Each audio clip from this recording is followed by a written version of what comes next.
महादेव का संदेश चैनल में आपका स्वागत है। अगर आपको वीडियो पसंद आए तो कृपया सब्सक्राइब और लाइक करें। मेरे प्यारे बच्चों, कैसे हो तुम? आज का यह संदेश तुम्हें बहुत खुशी प्राप्त करवाएगा, क्योंकि इस संदेश में कुछ ऐसा है जो तुम्हारी आत्मा को बहुत ही शांति मिल जाएगी। मेरे बच्चे, आज जो मैं बताने वाला हूँ उसका तुम बहुत दिनों से इंतजार कर रहे थे। बहुत दिनों से अपने मन में यह विचार कर रहे थे कैसे आए मेरे अनुकूल दिन, परंतु मेरे बच्चे अब तुम्हारे पास वह दिन आ गया है, क्योंकि अब तुम्हारी इच्छा के अनुसार तुम्हें सब कुछ मिलने वाला है। तो मेरे प्यारे बच्चे, इस संदेश को अपनी आत्मा से जोड़ने के लिए इसे पूरा सुने, उसे बीच में छोड़ने का प्रयास ना करें, अन्यथा तुम वह चीज आज छोड़ दोगे जिसकी इतने सालों से तुमने प्रतीक्षा की, और वह वापस जाने पर दोबारा कभी भी नहीं तुम्हारे पास आएगी। मेरे बच्चे, बहुत ही सौभाग्यशाली हो तुम। आज तुम्हारे प्रभु, तुम्हारे भोलेनाथ जी तुम्हारे समक्ष उपस्थित हुए हैं। तुम्हें कुछ बताने के लिए तुम्हारी कुछ बातें हैं, तुम्हारे सामने लेकर आए हैं। मेरे प्यारे बच्चे, अगर तुम्हें अपने भोलेनाथ जी पर और अपनी माता रानी पर पूर्ण विश्वास है तो इस संदेश को तुरंत लाइक कर दीजिए, और हमारे चैनल महादेव का संदेश को सब्सक्राइब करके कमेंट में जय भोलेनाथ, जय शिव शंकर, जय महाकाल और जय श्री राम टाइप कर दीजिए। जैसे ही आप मेरे नाम को टाइप करेंगे वैसे ही मेरी प्रचंड शक्ति तुम्हारी सहायता के लिए तैयार हो जाएगी, और तुम्हारे मार्ग में जितनी भी बाधाएं होगी उन्हें शीघ्र दूर कर तुम्हें सुरक्षित करेगी। मेरे बच्चे, आज मैं तुमसे बहुत प्रसन्न हूँ। मैं तुम्हारी भक्ति से प्रसन्न हूँ, मैं तुम्हारे नित्य कर्म से प्रसन्न हूँ, क्योंकि मेरे बच्चे अब मैं तुम्हारी भक्ति से इतना प्रसन्न हो गया हूँ कि मैं तुम्हें एक वरदान दूंगा, एक ऐसा वरदान दूंगा जो तुम्हारे जीवन को ऊपर ले जाकर आकाश की ऊंचाइयों में ले जाएगा, जहाँ पर तुम्हारा जीवन सरल और सुलभ हो जाएगा। तो मेरे प्यारे बच्चे, तुम मेरे बहुत प्रिय भक्त हो। मैंने तुम्हारी भक्ति को देखा है और उसे महसूस किया है, परंतु मेरे बच्चे, तुमने मेरी भक्ति करने के लिए बहुत सारी पीड़ा, बहुत सारी दिक्कतों को झेला है, क्योंकि मैं जब देख रहा था तब तुम ऐसी स्थिति और सिचुएशन से गुजर रहे थे। तुमने कभी भी अपने मन में यह नहीं सोचा कि मैं अब अपने महादेव जी की भक्ति करना छोड़ दूंगा, क्योंकि मुझे इतनी दिक्कतें क्यों हो रही हैं। जब मैं अपने महादेव जी को, अपने भोलेनाथ जी को इतना प्रेम करता हूँ और उनको इतना मानता हूँ, तब मेरे जीवन में इतने बड़े संकट क्यों आते हैं।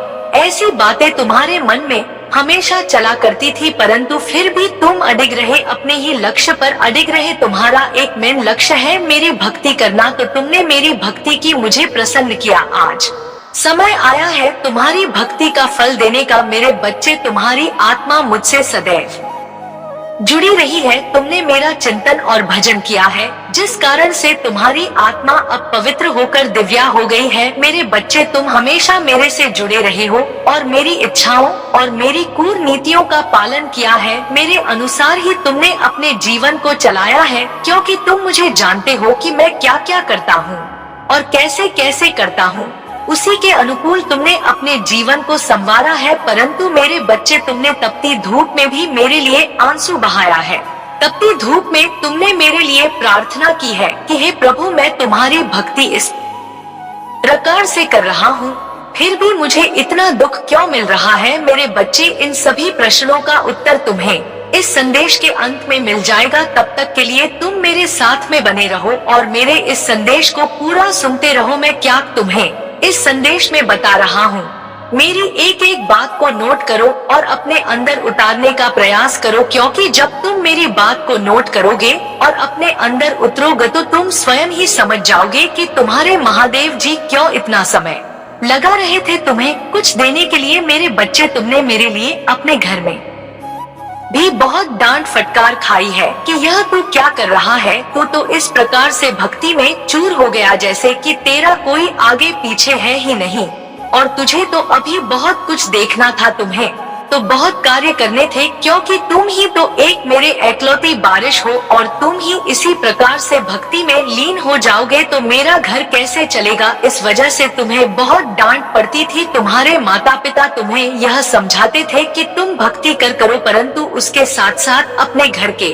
कार्य भी देखो। मैं भक्ति करने के लिए तुम्हें नहीं रोक रहा हूँ, परंतु अपने घर और अपने परिवार को भी देखना एक भक्ति के ही समान है। परंतु तुमने एक नहीं मानी। तुम सदैव मेरी भक्ति के अलावा कुछ नहीं करते थे। बार बार मुझे अपनी उन भक्ति से प्रसन्न करने का प्रयास करते थे। जिस तरह से तुम सोचते थे कि मेरे प्रभु प्रसन्न हो जाए, वैसा वैसा तुम मेरे लिए करते थे। तुमने मेरे लिए बहुत सारी यातनाओं को सहा है, अपने जीवन में कठिनाइयों को देखा है, परंतु अब नहीं।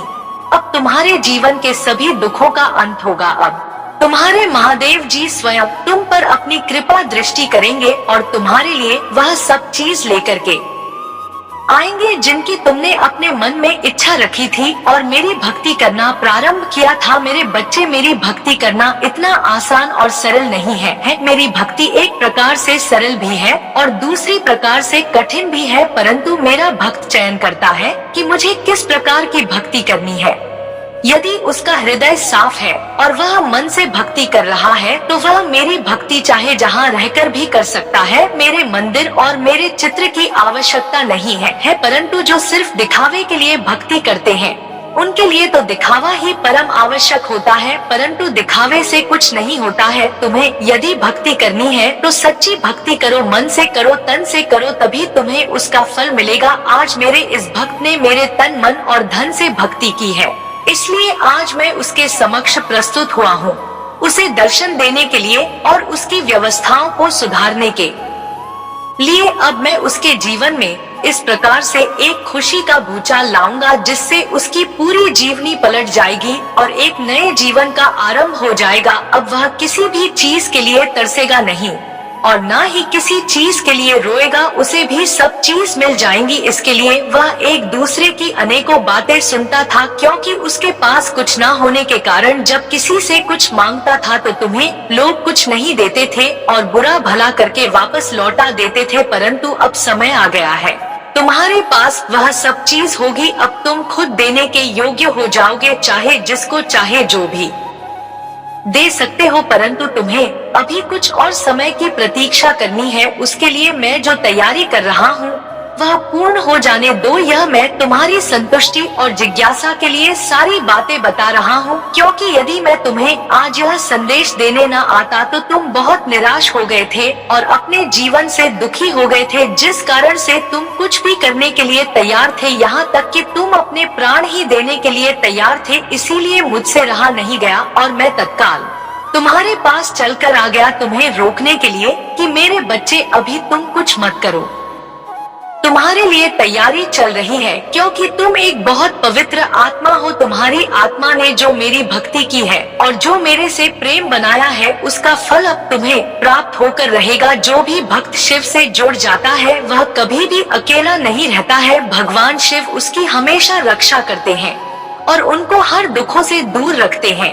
मेरे बच्चे, तुम इतनी छोटी सी उम्र में मेरी भक्ति हो करना शुरू किया है। जितनी छोटी उम्र में लोग सही से चलना नहीं सीख पाते हैं और ना ही बोलना सीख पाते हैं, तुमने जैसे ही थोड़ा होश संभाला और तुम्हारी जीवा पर आवाज आए तो तुमने सबसे पहले मेरा नाम स्मरण किया और मेरी भक्ति करने का निश्चय किया। क्योंकि मेरे बच्चे, जिस उम्र में बच्चे खेलते और कूदते हैं और अपने बचपन का आनंद लेते हैं, उस उम्र में तुमने मेरी भक्ति और आराधना करना प्रारंभ किया। मेरे बच्चे, तुम पूर्व जन्म के आशीर्वाद के पात्र हो। तुम्हारे ऊपर पूर्व जन्म की कृपा है। तुम पूर्व जन्म की भक्ति इस जन्म में पूर्ण कर रहे हो, क्योंकि उस जन्म में तुम्हारी भक्ति अधूरी रह गई थी। इसलिए तुम बहुत तड़प रहे थे और व्याकुल थे कि मेरी भक्ति कैसे पूर्ण होगी। तो मेरे बच्चे, इसीलिए इस जन्म में जैसे ही तुमने हो संभाल, वैसे ही तुम्हारा हृदय में भक्ति करने का भी उमड़ पड़ा और तुम भक्ति करने में जुट पड़े। मेरे बच्चे, पूर्व जन्म में तुम एक ऋषि और तपस्वी थे। तुमने अपनी भक्ति इस प्रकार से शुरू की और निरंतर करते रहे, परंतु तुम्हारी भक्ति उस जन्म में अधूरी रह गई, जिस कारण से तुम्हारा जन्म दोबारा इस पृथ्वी पर जन्म हुआ। तो तुम्हें उस भक्ति का स्मरण करके तुम्हें उसे लायक बनाया गया कि तुम इस जन्म में अपनी अधूरी भक्ति को पूर्ण कर सको। और वही कहा है, तुम जो कर रहे हो, परंतु मेरे बच्चे जो भी कर रहे हो वह बहुत ही अच्छा है। मैं इन सब चीजों से बहुत प्रसन्न होता हूँ।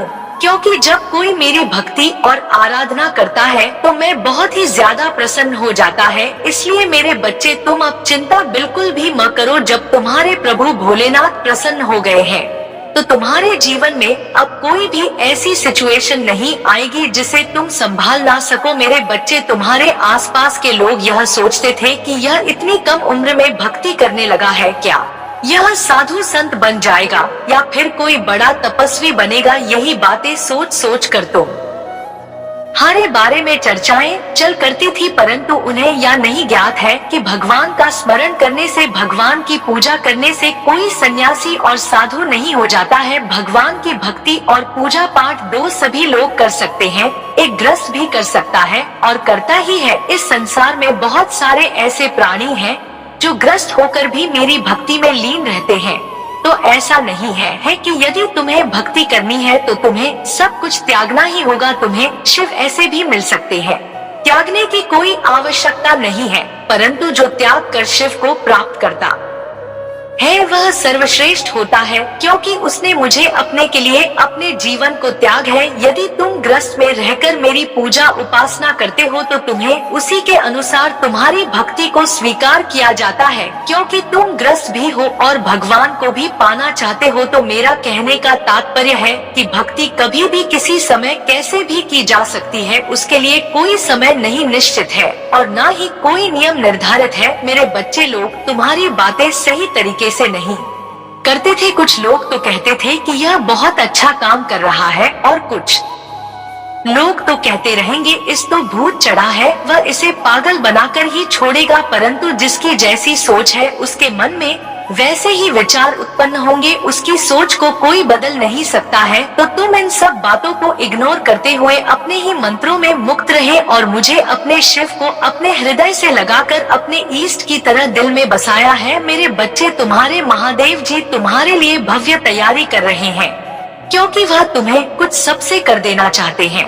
इसलिए क्योंकि तुम्हारी जो स्थिति थी, तुमने जिस स्थिति में रहकर भगवान शिव की पूजा और आराधना की, उस स्थिति में हर साधारण इंसान के बस की बात नहीं है, क्योंकि इसके लिए बहुत कष्ट तुमने झेला है। तो तुम्हारे प्रभु महादेव जी का कर्तव्य है कि तुम्हें कुछ हटके और अलग दिया जाए, तुम्हारे साथ कुछ ऐसा किया जाए जो किसी के साथ ना किया गया हो। परंतु मेरे बच्चे, अभी तुम्हें इस संदेश को छोड़ना नहीं है, अभी इसमें लगातार आगे बने रहना है, क्योंकि इसमें तुम्हारे सभी प्रश्नों का उत्तर है। यदि तुम्हें उत्तर प्राप्त नहीं होंगे तो तुम्हारा मन इधर उधर व्याकुल होकर भटक रहे और तुम अपने आप को नियंत्रण में नहीं ला पाओगे। तो मेरा कहने का मतलब यह है, तुम्हारो भक्ति बहुत सराहनीय है और प्रशंसनीय है। अभी मेरे बच्चे, उसे उम्र में तुम यह सोचते थे कि तुम्हारे माता पिता को कोई दुख ना हो, वह यह ना सोचे कि मेरे पुत्र को यह क्या हो गया है और यह कैसे कैसे कार्य कर रहा है। परंतु तुमने दिया, जिस प्रकार से तुमने इसने अध्याय का प्रारंभ किया, उससे प्रकार से तुम्हारा ही नाम आगे की ओर जा रहा है और तुम्हारी प्रसिद्ध बढ़ती ही चली जा रही है, क्योंकि जैसा तुमने किया है वैसा आज तक किसी ने नहीं किया है। मेरे बच्चे, जब तक लोग अपने आप को संभालते नहीं हैं, तब तक कुछ नहीं करते हैं, परंतु तुम तो संभाले भी नहीं थे, फिर तुमने अपने आराध्य की स्मरण करना प्रारंभ कर दिया। ऐसी सिचुएशन में तुम्हारे महादेव जी तुम्हारी पल पल की खबर रख रहे थे कि तुम कब कहां पर क्या कर रहे हो और तुम मेरे लिए किस किस से लड़ रहे हो और किस किस की बातें सुन रहे हो। क्योंकि मेरे बच्चे, तुमने सुना भी बहुत बड़ा है। आज तक तुमने जितनी भी सांस ली है उससे ज्यादा तुमने मेरे लिए बातें सुनी है। तो मैं तुमसे इसीलिए बार बार कहता हूँ कि मेरे बच्चे, तुम्हें चिंता करने की बिल्कुल भी जरूरत नहीं है। तुम्हारे महादेव जी का हाथ तुम्हारे सिर पर है। जिस पर भी महादेव जी का हाथ होता है उसका कभी कोई बाल बाका नहीं कर पाता है, चाहे वह जितना बड़ा व्यक्ति हो, इंसान हो, भूत हो, राक्षस हो, देव हो, दान हो, कोई कुछ नहीं कर सकता है। महादेव ही एक सर्वश्रेष्ठ है जो सब कुछ कर सकते हैं। वे चाहे रोक सकते हैं, जो चाहे कर सकते हैं। इसलिए मेरे बच्चे, अब तुम यहाँ सोचते हो कि महादेव जी कहते हो कि मैं तुम्हारा बहुत करीबी हूँ। यदि मैं तुम्हारा करीबी हूँ तो मुझे इतना कष्ट क्यों झेलना पड़ रहा और मेरा कोई कार्य पूर्ण क्यों नहीं हो रहा है। मुझे इतनी आशाएं दिखाई दे रही हैं, सभी चूर चूर हो गई है। मैं जो भी सपने देखता हूँ वह पूरे नहीं होते हैं, परंतु अब मेरी महादेव की कृपा से मुझे लगता है मेरे सपने में परिवर्तन आएगा और मैंने जो सपना देखे हैं वह पूर्ण होंगे। तो मेरे अपने सपने तो सभी लोग पूरा करना चाहते हैं, परंतु पूर्ण हो नहीं पाते हैं, क्योंकि हर व्यक्ति उस सपने का पात्र नहीं होता है। क्योंकि सपने तो लोग बहुत बड़े बड़े देख लेते हैं कि मुझे यह चाहिए, मुझे वह चाहिए, परंतु उसके योग तुम्हें होना चाहिए। उस योग्यता को तुम्हें हासिल करना पड़ेगा, तभी तुम्हें वह सब चीज पर्याप्त हो पाएंगी। उनकी इच्छाओं में दिन प्रतिदिन उथल पुथल मची रहती है। एक इच्छा तरफ पूर्ण नहीं होती, दूसरी इच्छा प्रकट हो जाती है। इन इच्छाओं का कुछ भी किया नहीं जा सकता है। जब तक कि मनुष्य समाप्त नहीं होता है तब तक उसकी इच्छाएं समाप्त नहीं होती है।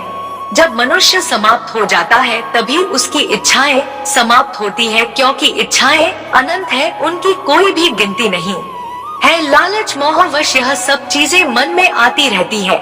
मेरे बच्चे, यदि तुम्हें अपने भोलेनाथ जी पर विश्वास है तो हाँ टाइप करें कि भोलेनाथ जी ने आज मुझे यह सब बातें बताकर मुझ पर बहुत बड़ा उपकार किया है, क्योंकि मुझे तो कुछ मालूम नहीं था। जब मेरे महादेव जी ने मुझे बताया तब मुझे सारी बात का ज्ञान हुआ कि आज मुझे मेरी भक्ति का फल मिलने वाला है। मेरे महादेव जी ने जो मेरे जीवन का निचोड़ निकला है वह सब सत्य है, क्योंकि मैं प्रभु महादेव जी का भक्त हूँ। मुझे महादेव जी की भक्ति के अलावा कुछ नहीं दिखाई देता है, इसलिए उन्होंने जो भी मुझे बताया है मैं उसी का अनुसरण कर रहा हूँ और उन्हीं के बताए वारा मार्ग पर चल रहा हूँ।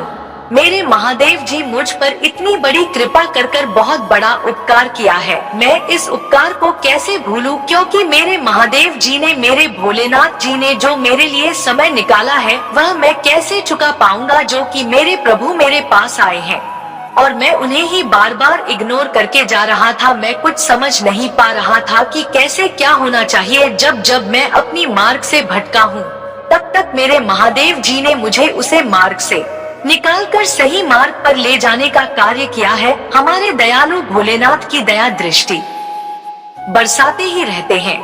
मेरे बच्चे, इस संसार में जो भी आया है उसे दुख और सुख दोनों को झेलना पड़ा है। आपने तो सुना ही होगा, भगवान को भी 14 वर्ष के लिए वनवास जाना पड़ा था, जबकि वे राजकुमार थे, एक राजा के घर में जन्म लिया था, तब भी उन्हें दुख और संकट होगा सामना करना पड़ा था। जीवन में रहकर एक झोपड़ी में अपना जीवन 14 वर्ष के लिए बिताया था और वहाँ पर फल फूल खाकर अपने जीवन को बिताया था। उनकी कहानी दो तुमसे भी दर्दनाक थी, क्योंकि जिसके पास हर सुख हो और उसे नंगे पैर कांटों में चलना पड़े और कुश के आसन में सोना पड़े, ये बहुत बड़ी बात है। तुम तो एक बहुत ही साधारण व्यक्ति हो, तो तुम्हें अपना दुख बहुत भली भांति दिखाई दे रहा है। मेरे बच्चे, यहाँ तक के तुम्हारे कृष्ण कन्हैया जिन्होंने द्वापर में जन्म लिया था, वह भी इस धरती पर आकर बहुत सारे दुखों को देखा है। उन्होंने अपने जीवन को सही तरीके से चलने के लिए कठोर तपस्या की है और अपने आप को एक ताप के लौह में तपाया है। तो मेरे बच्चे, यदि तुम भगवान राम और भगवान कृष्ण की दुख भरी कहानी जानते हो तो तुम अपने दुख के बारे में कभी सोचोगे ही नहीं। तो मेरे बच्चे, मेरा कहने का मतलब यह है कि जो भी यहाँ पर आया है उसे थोड़ा बहुत दूर तकलीफ तो देखना पड़ता ही है। सबको हर तरीके से सुख ही नहीं प्राप्त हो जाता है, परंतु मेरे बच्चे, तुम्हारी भक्ति अपार है, तुम्हारी श्रद्धा और विश्वास अटूट है। इस श्रद्धा और विश्वास के चलते ही तुम्हारे महादेव जी तुमसे जुड़े हुए हैं और तुम तक अपनी ऊर्जा पहुँच रहे हैं। यह ऐसी दिव्य ऊर्जा है जो तुम्हारे शरीर को एक दिव्या वज्र के समान बना देगी, जिससे तुम्हारा कोई भी अहद नहीं कर पाएगा और तुम पर प्रहार करने वाला पहले ही बेचना होकर गिर पड़ेगा। तुम्हारे सामने उसकी कुछ नहीं चलने वाली है। यह ऊर्जा तुम्हारे भोलेनाथ जी ने तुम्हारे लिए इकट्ठा करके रखी थी, जो कि तुम इसके पूर्ण पात्र थे और इसके योग्य भी थे। तुम्हारी हर एक स्थिति, तुम्हारी हर एक निराशा आशा में बदलेगी। जैसे जैसे तुम आगे की ओर बढ़ो, वैसे वैसे ही तुम्हारे जीवन में परिवर्तन शुरू हो जाएंगे। एक ऐसा परिवर्तन जो तुम्हारे जीवन में एक आशा की नई किरण को समाहित करेगा और जागृत करेगा। तुमने अभी तक मेरे उन चमत्कारों का आभास किया था जो तुम्हारे जीवन में तुम्हारी मूलक आवश्यकताओं को पूर्ण दिया था, परंतु मेरे बच्चे, अभी तक तुमने तुमने मेरी उन चमत्कारों का आभास नहीं किया है जो तुम्हारे लिए बनती है परिस्थिति और हर मुला हो सकता है तुम्हारे जीवन का संकेत मंथन करेंगे और तुम्हें ऐसी खुशियाँ प्राप्त करवाएंगे जिसकी तुमने आज तक कभी कल्पना नहीं की होगी। तुम्हारी कल्पना से भी परे होगा, उसे महादेव जी का चमत्कार होगा। मेरे को चाहिए थी मेरी सहमति से तुम आगे भी चलता रहोगे तो तुम कभी हार नहीं मानोगे और ना ही पीछे रहोगे। तुम्हारे महादेव जी, तुम्हारे भोलेनाथ जी तुम्हें सबसे आगे रखेंगे और जो भी कुछ होगा बाद में सबसे पहले प्राप्त होगा यह तुम्हारे महादेव जी का तुम्हारे बारे में दिखाओ वादा है। तुम्हारे महादेव जी तुमसे ऐसे ही इतना बड़ा वादा नहीं है क्या है, रिपोर्ट करने का साहस रखते हैं तभी जाकर तुमसे वादा या वचन करते हैं।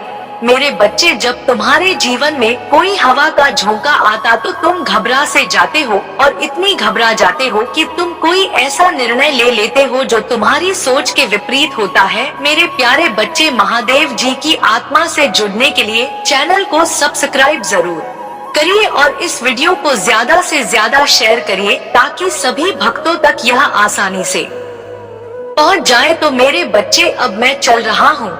तुम्हारा कल्याण हो, तुम्हारा जीवन मंगलमय हो, तुम्हारे जीवन में असीम कृपा और आशीर्वाद बना रहे। जय भोलेनाथ, हर हर महादेव, ओम नमः शिवाय, जय महाकाल, जय माता काली, जय माँ पार्वती, जय श्री राम, जय बजरंग बली, राधे राधे।